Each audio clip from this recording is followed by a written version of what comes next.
Magandang araw sa inyong lahat. Ako si Teacher Matt.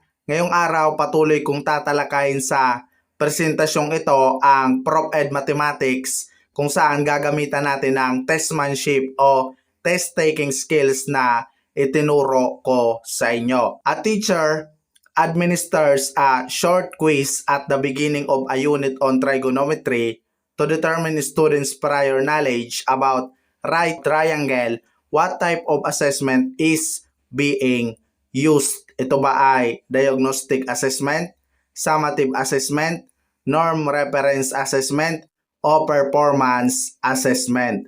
Sa bilang na ito, tinatanong kung anong uri ng assessment ang ginamit ng guro. Sa apat na pagpipilian, tatanggalin na natin ang summative assessment at norm reference assessment dahil hindi ito ang uri ng assessment ang ginamit sa senaryong ito. Ang summative assessment ay isang formal na pagsusuri na ginagamit upang sukatin ang pagkatuto o kasanayan ng isang mag-aaral pagkatapos ng isang yugto ng pagtuturo. Ang isang halimbawa nito ay ang final exam. Ang norm reference assessment naman ay isang standardized test o evaluation na idinisenyo upang ihambing ang student performance sa mas kilalang grupo o bilang norm group. Ang isang halimbawa na ito ay ang National Achievement Test. Nirarank ang student and schools performance. Dalawa na lang sa apat na pagpipilian ang natitira. Ito ba ay ang diagnostic assessment o performance assessment? Ang tamang sagot ay ang diagnostic assessment. Diagnostic assessment ang uri ng assessment na ginamit ng guro sa senaryong ito. Ang diagnostic assessment ay isang uri ng pre-evaluation na ginamit para matukoy ang mga lakas, kahinaan, kaalaman at kasanayan ng isang mag-aaral bago magsimula ang pagtuturo. Ipinakita sa senaryo na ito na ang teacher ay nagsagawa ng pagsusulit at the beginning of a unit on trigonometry to determine students' prior knowledge para tukuyin ang prior knowledge ng bata tungkol sa right triangle. Ang performance assessment naman ay isang method of evaluation kung saan ipinapakita ng mga individual ang kanilang kaalaman, kasanayan at kakayahan sa pamamagitan ng pagsasagawa ng isang partikular na gawain. Malinaw na po ba? If you adhere to Skinner's view on teaching, how will you teach addition to children? Ito ba ay make them understand the meaning of addition, reward the child with a prize for each correct answer, call the child's attention every time he or she recites, or use flashcards when conducting drills. Sa bilang na ito, tinatanong na kung susundin ang pananaw ni B.F. Skinner sa pagtuturo, paano mo ituturo ang addition sa bata? Para masagutan natin ang katanungang ito, kailangan muna nating maunawaan ang theory ni B.F. Skinner na operant conditioning, kung saan nakatutok sa kung paano hinuhubog ang pag-uugali sa pamamagitan ng kahinatnan nito. Kilala si B.F. Skinner sa kanyang positive and negative reinforcement, reward and punishment. Ginagamit ang positive reinforcement to repeat that behavior in the future sa pamamagitan ng pagbibigay ng rewards. Halimbawa, kapag nakakagawa ng tama ang bata, bibigyan natin ng premyo para ulitin niya ulit ang pag-uugali niya na ipinakita. Ginagamit naman ang negative reinforcement to lessen that behavior in the future sa pamamagitan ng pagbibigay ng punishment para hindi na ulitin ang hindi kanais-nais na ipinakitang pag-uugali. Halimbawa, ang pagbabawas ng gawaing bahay. Kung nag-aaral ng mabuti ang bata, hindi mo na siya paghuhugasin ng pinggan sa hapunan. Kapag hindi nag-aaral ng mabuti, tiyak paghuhugasin ng pinggan sa hapunan. May punishment na mangyayari. Ngayon naman, naunawaan na natin ang teorya ni B.F. Skinner. Ngayon, susuriin at hahanapin natin kung saan matatagpuan ito sa pagpipilian. Ito ba ay letter A, B, C, or D?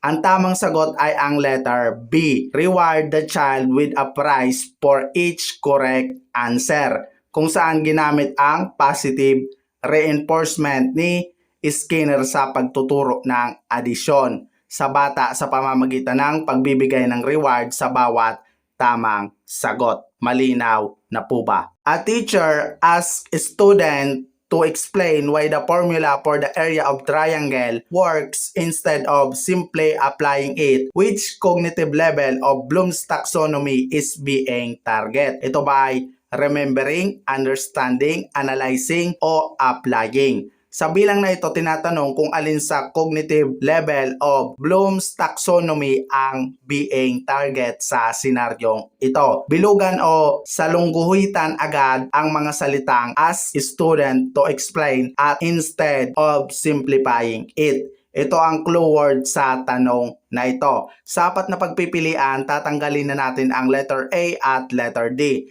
ang remembering at applying. Dahil hindi ito ang ginamit sa senaryong ito o hindi ito ang target sa senaryong ito. Ang clue word na kailangan yung tandaan sa remembering ay ang salitang recall. Kakayahang mag-recall ng mga na-memorize na pinag-aralan. Sa senaryong ito, hindi naman tinanong ng guro kung ano ang formula para sa area ng triangle. Bagkos pinapa-explain ang mag-aaral. Hindi rin ang applying dahil sinabi na mismo sa tanong na hindi ito yang clue words na instead of applying it. Dalawa na lang sa apat na pagpipilian ang natitira, ang letter B at letter C. Ito ba ay understanding o analyzing? Ang tamang sagot ay ang letter B, understanding. Ang clue word sa tanong ay ang ask student to explain. Hindi mo maipapaliwanag kung bakit ang formula para sa area ng triangles ay gumagana kung hindi mo ito nauunawaan. At hindi analyzing. Kapag sinabing analyzing, ito ay ang kakayahang tumutuon sa paghahati-hati ng impormasyon sa mga bahagi, kakayahang mag-categorize, mag-examine, mag-organize, at compare and contrast. Malinaw na po ba? How can a researcher enhance the reliability of measurement in a mathematics education study? Ito ba ay by using a small sample size to minimize variability, by collecting data from multiple resources and time points, by relying on self-report measures from participants, or by ignoring the outliers in the data analysis process? Sa katanungang ito, bilugan o salungguhitan agad ang salitang reliability. Para masagutan natin ang katanungang ito, alamin muna natin kung ano ang kahulugan ng salitang reliability. Tandaan nyo ang word na consistency kapag naririnig nyo ang reliability. Kasi para masabing reliable, dapat consistent. Consistent ang ipinapakitang result over time gamit ang parehong instrumento ng sinukat.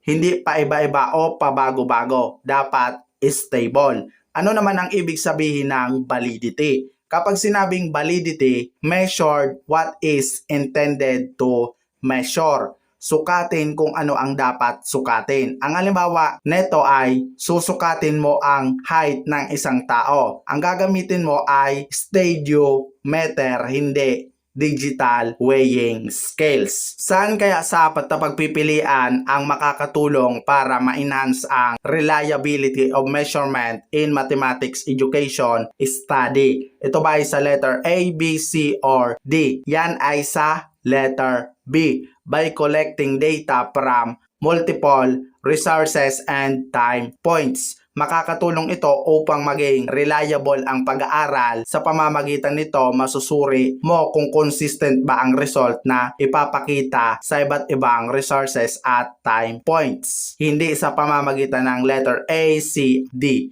Malinaw na po ba? What is the role of gamification in mathematics education? Ito ba ay to replace traditional assessment with video games, to engage student in game design principles learning activities, to limit students' creativity in problem solving, or to decrease student motivation in learning mathematics? Sa bilang na ito, tinatanong kung ano ang role ng gamification sa mathematics education. Sa katanungang ito, makukuha mo na agad ang sagot by looking the given choices. May mga negative words at isang positive sa choices. Negative na word ang replace, limit, at decrease. Tanging letter A ang may positive sa choices, which is ang word na engage. At ito ang pinakaangkop na sagot sa katanungang ito. To engage students in game design principles learning activities. Yan ang role ng gamification in mathematics education. Malinaw na po ba? Sa board exam, may mga katanungang matatagpuan ang tamang sagot sa mismong tanong. Tulad ng may mga synonymous word. Halimbawa, which of the following relation is an equivalent relation? Ito ba ay A is congruent to B modulo N, A is greater than B, A is not equal to B, o A is less than B? Sa bilang na ito, bilugan agad ang salitang equivalent sa tanong. Ano ang synonym ng word na equivalent? Di ba congruent? At saan natin yan matatagpuan sa pagpipilian? Di ba sa letter A, kung saan ito ang nagpapakita ng equivalent relation. A is congruent to B modulo N. Malinaw na po ba? Which of the following mathematical concepts cannot be effectively taught using Dines blocks? Ito ba ay number and place value, probability, addition, o subtraction? Bilugan o salungguhitan agad ang salitang cannot. Alin nga ba sa mga nabanggit sa pagpipilian ang hindi epektibong maituturo gamit ang Dines blocks? Yan ay walang iba kung hindi ang letter B, probability. Ang Dine blocks or base 10 blocks ay napaka-epektibong gamitin sa pagtuturo ng konseptong may kinalaman sa discrete quantities and positional value tulad ng numbers and place value, addition, at subtraction. Malinaw na po ba? The level of job satisfaction is assumed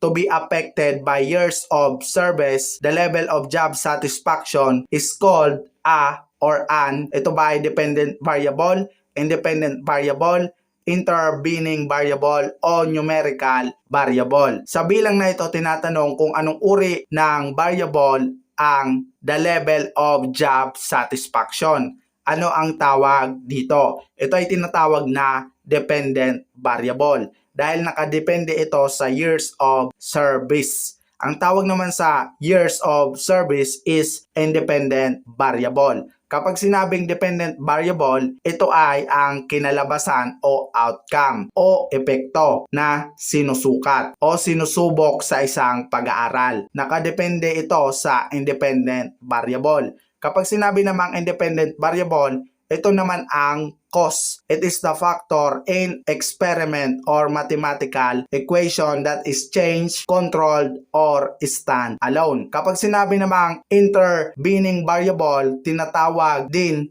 itong mediating variable. It is a hypothetical construct that explains as the causal link or relationship between an independent and dependent variable. Ang numerical variable naman ay tinatawag ding quantitative variable na kumakatawan sa mga nasukat na dami na inilalarawan ng mga numero. Malinaw na po ba? Pag-usapan naman natin ang sum and product of two congruences kung saan tinatanong din ito sa board exam. If 22 is congruent to 12 modulo 5 and negative 1 is congruent to 14 modulo 5, find the sum of two congruences. Ang gagawin nyo dyan ay itatapat nyo lang ang dalawang congruences. Ang nauna ay ilalagay nyo sa taas at ang sumunod ay ilalagay nyo sa ibaba. At maglalagay lang kayo ng plus